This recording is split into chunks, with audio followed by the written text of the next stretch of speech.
Start. Pyara. Prime Minister Narendra Modi, in a speech in August earlier this year, summed up the crux of the issue bedwelling with the farming sector.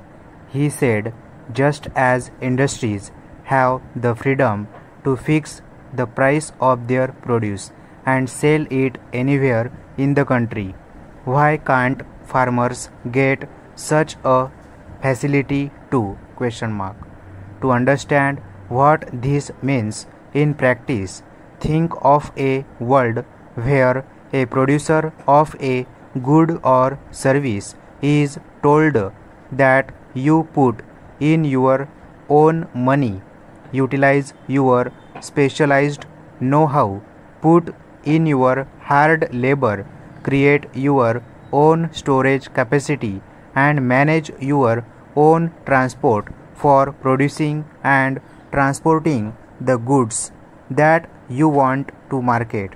One would think that is standard practice, right? That every producer does precisely the same thing. Pyara. However, what would be your reaction when you are then told that the producer of such finished good has been told that where you sell, how much you sell, and at what price you sell will be decided not by you but by us, a group of people who are neither producers nor consumers, but just a group of strong-arm middlemen who are insisting on this way because we can. Would not the first reaction of anyone when told of such a system would be that of incredulous disbelief?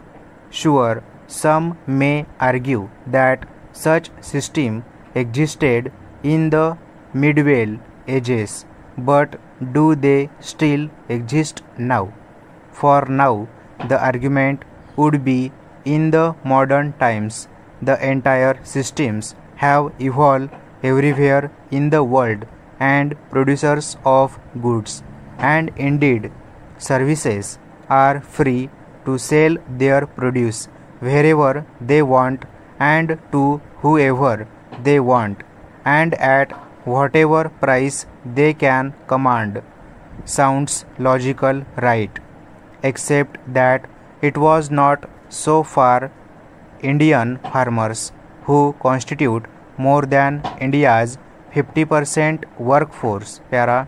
It is quite ironic that even 70 years after independence, India was continuing with a system in agriculture which was not just medieval in method and practice, but was actually first introduced in the medieval period itself.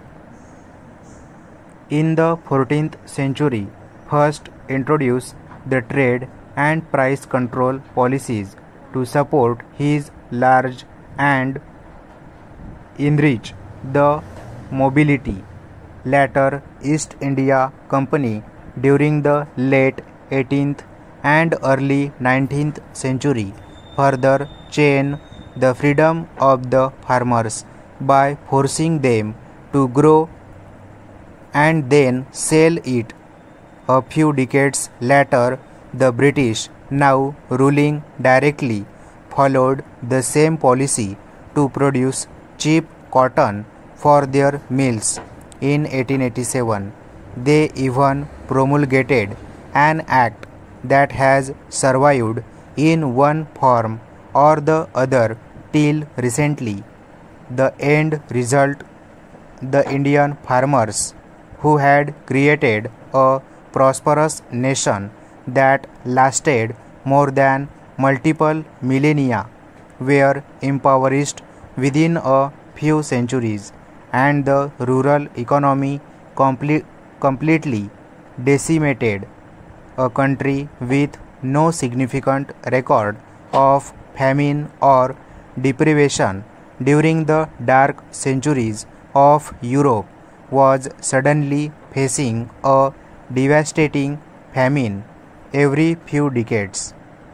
One would have thought that with India gaining independence in 1947, the first order of business would have been to dismantle these destructive policies.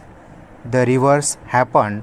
The 1886 British law took rebirth as the Essential Commodities Act, and the state level Agricultural Produce Marketing Committee Act in 1955. Stop.